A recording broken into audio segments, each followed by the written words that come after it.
Hey everyone, welcome to Spiral Emanations. I'm Sky Gracely, your LA-based pineapple sock-wearing oracle of the weird. If you're new here, we take real-world headlines and spin out the stranger, deeper roots, myth, magic, and occasionally aliens. I'm Reese Barrows, joining from a perpetually misty London. I decode the old texts, the hidden rituals, and every so often, a pop culture reference. Don't worry, I left my ceremonial cape off for this recording. For now. He thinks we can't tell through the microphone, but trust me, he's absolutely wearing at least one mystical talisman as socks. Well, you never know which ley line you'll cross by accident, Sky. That is sound advice for airport security and for podcasts. So what's on the cosmic agenda today? All right, Globetrotters. Big news. The Department of Homeland Security says American travelers don't have to take their shoes off at the airport anymore. The shoes off, laptop out, era apparently over. It's like the world's weirdest summer gift. Liberation. Only in America would footwear be the ultimate barrier to progress. Speak for yourself. My lucky socks have, I'm not joking, seen me through 8 countries, 1 solar eclipse, and too many delayed flights to count. Anyone who claims luck and the cosmos don't mingle clearly hasn't worn pineapple socks through a German customs line. It's true, but today we're crossing a new threshold. If you're thinking, oh, whatever, just less airport hassle, plot twist. There's a lot more beneath this. Always. Rituals vanish for a reason, and sometimes they leave doors open. And speaking of doors, we've got a bona fide threshold security expert in the virtual studio today. Dr. Penelope Yeats, Penny to friends. She spent decades unraveling why some rituals stick, what secrets are hidden in plain sight, and how airports might actually be our modern sacred gates. Cheerio, all. Please call me Penny. My career started in libraries, but now I mostly haunt government corridors, making sure nobody accidentally invites anything unwelcome through a security checkpoint. And I do appreciate a good pair of shoes. You're speaking my language, Penny.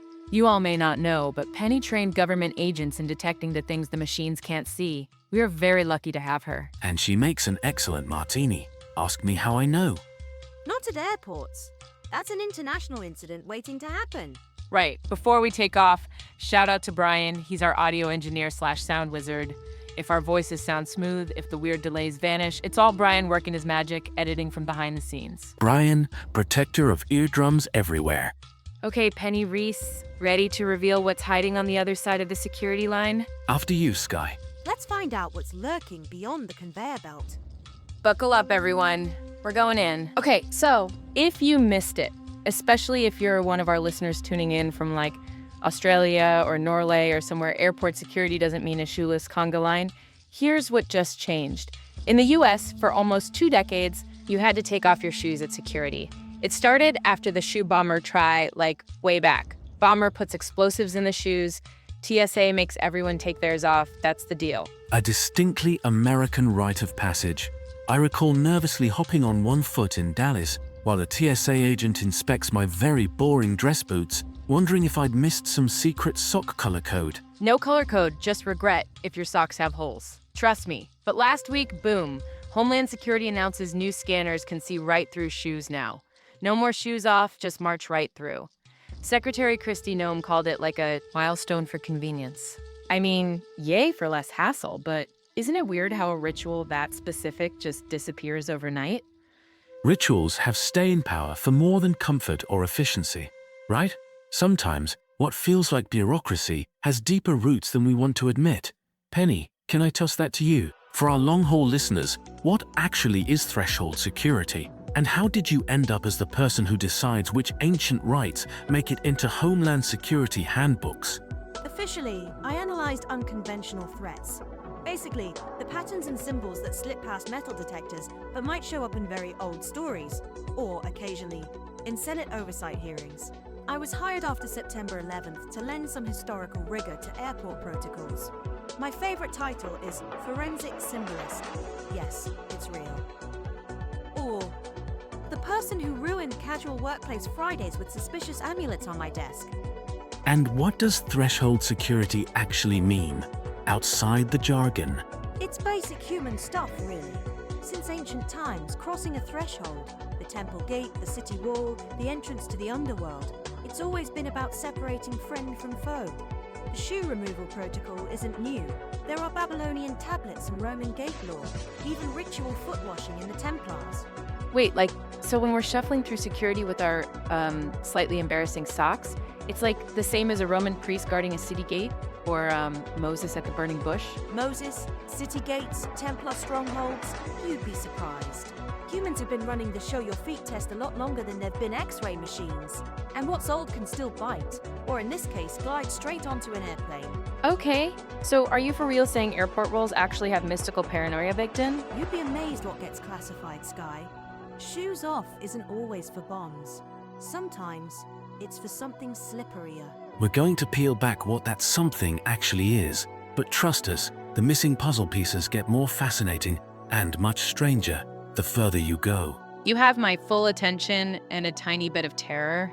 All right, Penny, time to peel back the curtain. What's the secret history behind this barefoot at the gate thing? Why not gloves, hats, I don't know, dental records? Feet are the original signature. Every culture found it. The Sumerians had temple thresholds marked in clay. The unshadowed foot that left no print was barred from entry. Egyptian Book of the Dead, there's a passage. Bare earth judges the truth of the traveler's step. Even the Vikings, they'd mark burial mounds. And supposedly, an imposter's feet would glance above the grass. It's nature's watermark. So if you meet someone at LAX who's like, feet don't leave a print in the scanner, should I just what, look away or call for a really ancient priest? You'd do better to have a stick of chalk and a reflex for running. But there's method to the myth.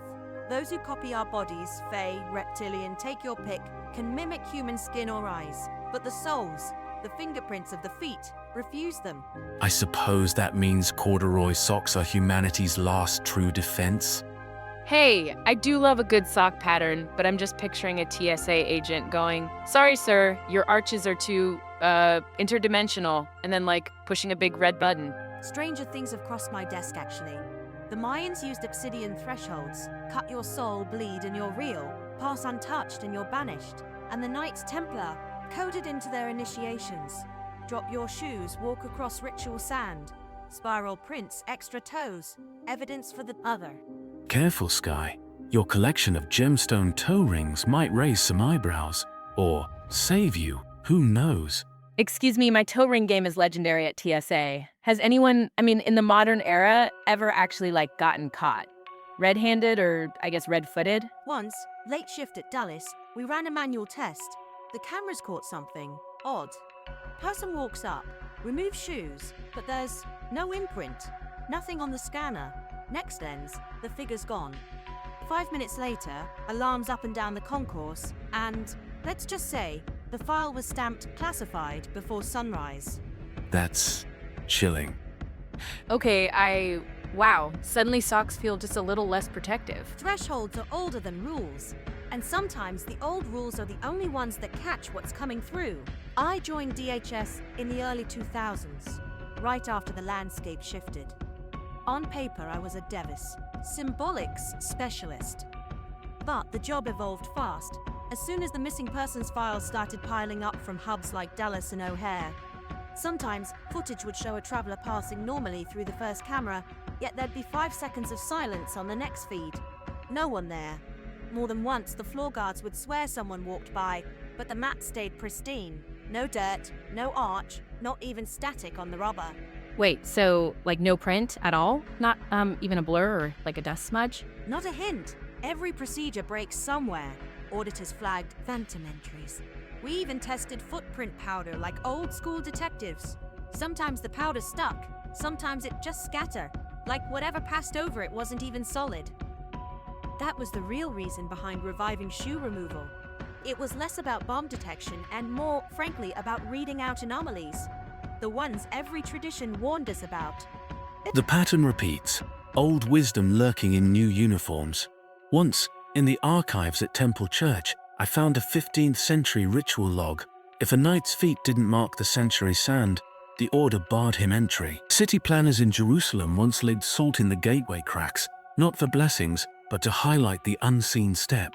This reminds me, once at LAX, the person in line behind me I blinked and she was gone. Bag and everything. I thought it was just airport weirdness, but now I'm kind of freaked out. Happens more than you think. My last year with DHS, a directive came in from above my clearance. We were told, skip threshold enforcement at midnight for 3 consecutive nights. Stress test the system, they said. On the second night, the monitors flickered. A tall, very calm man in weathered loafers, eyes too steady. No matte imprint, overlapped digital artifact on every camera, and then, in real time, gone. There was a silent alarm in the baggage area 2 minutes later, and when I checked, there was a spiral drawn in compensation on the tile. All we could do was document and close the file. That's the war of the thresholds right there. Every high-tech step, we think we're getting safer, but the oldest cracks just get wider. I wish I could say the scanner sees what I used to, but the soul doesn't register in millimeter waves. Does this mean we're like wide open now? If the shoe-off test was all that stood between us and these phantom travelers, what's stopping them now? Good question. This is where vigilance counts. The machines will never match a human's gut for weirdness. The rituals faded, but the risks didn't. So as the last keepers step back and the old defense is lifted, what's next, Penny? Now, we watch the signs and hope someone's paying attention at the gates. Because whatever's out there, it finally has a clear path in. What's remarkable is that these stories, this idea of the unwelcome passing unseen, didn't die out with the old legends. They've gone digital. Twitter, TikTok, travel forums. If you know where to look, there are always fresh tales, disappearing passengers, videos of people whose shadows don't match their stride. There's even a hashtag now, Phantom Traveler. I saw that! And okay, true story. Last year at LAX, this woman in holographic platform sneakers floated through pre-check like a feather. And then poof, my gate buddy swears she was just gone. I thought I was just like overtired. Should have checked for footprints. You and me both, Sky. My favorite post-policy artifact came in right after the rules changed. Someone found a left shoe in baggage claim. Men's 1940s, but the inside sole had a spiral etched so deep you could catch your nail in it. Security, baffled, drops it with the unclaimed historical pile, right beside a coin stamped 52 lug, a country that's never existed. Honestly, that sounds like Heathrow's lost and possibly cursed office. You hand over your bag, you get back a penny that isn't from any empire you've ever heard of. What's the point of a new coin if you can't even spend it at duty-free? If it keeps the Fae from following you home, it might be a bargain. But more seriously, look, for the average traveler, the real defense hasn't changed.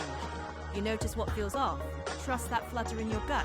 Okay, but give me, I don't know, a magic checklist or like, should I start a TSA Safe Protection Ritual Club? Please say pineapple socks are on the list. Alright, quick start kit. Step 1. If you're worried, tie your own private knot. Something you invented as a kid. Something only you know. Step 2. Carry a silver coin. Real, not plated, even if it's just for luck. Old world tradition says it confuses those who don't belong. Step 3. When boarding, tap the threshold and quietly say, I step as myself. I step as no one else. No one will hear you over the boarding announcements. Love it. Also, pineapple socks confirmed as ancient anti-entity tech. Very exclusive. Only worn by the highest order of travel witches. How do you get inducted? Is there a spell, or do you just survive enough delayed flights? Survive 3 missed connections, 1 bag rerouted to Istanbul, and a shoe that turns up with a spiral. You're in. But really, there's always another layer. Old stories said, monsters couldn't cross a line if called out. Modern ones can't cross if you stand your ground. Some things never change. So, if you spot a phantom traveler, or your shoes turn up with a weird symbol, share your story with us, okay? Brian's picking the weirdest tale for next week's opener. And remember, if someone glides past you at the gate, look down before you follow. Not all footprints belong to us. Okay, I have literal goosebumps right now. Like, I keep staring at my feet as if they're about to start glowing or, I don't know, vaporize. I recommend a calming breath and, at minimum, 3 layers of enchanted socks. It's a rough world out there. I actually just nudged my crystal pouch closer under the desk, just in case. But real talk, I always thought airport weirdness was just about delayed flights and missing suitcases, not vanishing fellow travelers or spiral shoes lurking in baggage claim. We've learned at least 2 survival tricks. Trust your pineapple socks. Listen for odd footsteps behind you. And if in doubt, tap that boarding gate threshold 3 times. Old wisdom, never cross into the unknown without a little flair. And next time security asks, what's with the elaborate shoelace knot? I'm just gonna wink and say, official protection protocol passed down from, Sumerian flight attendants. I expect a photo every time. Bonus points if you slip in a spiral somewhere the scammers can't find. You just want me to get flagged by airport security, huh? Although, I'd totally let you bail me out if you wore one of those capes through customs. No way TSA is letting that slide. For you, I'd charm the whole terminal, from Heathrow to Hollywood. If you ever spot a glider, Sky, text me first. Deal! And, right, if any listeners see mysterious footprints, or if your neighbor's suitcase keeps showing up with coins from imaginary countries, please send us stories. Brian loves a camp fairy tale, and I'm dying for new travel rituals. And one more thing. For peace of mind, never trust a traveler with socks too white, soles too clean, and a smile that never quite reaches the eyes. Or, if all else fails, just pretend you're old enough to be the gatekeeper. Sometimes it works. And that brings us to the end of another Spiral Emanations, the show where headlines get tangled up in the secret histories of our world. I'm Sky Gracely, and honestly, I think I may never look at airport carpets or my own footprints in quite the same way.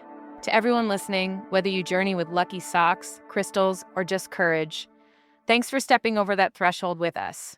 I'm Reese Barrows. Tonight's lesson?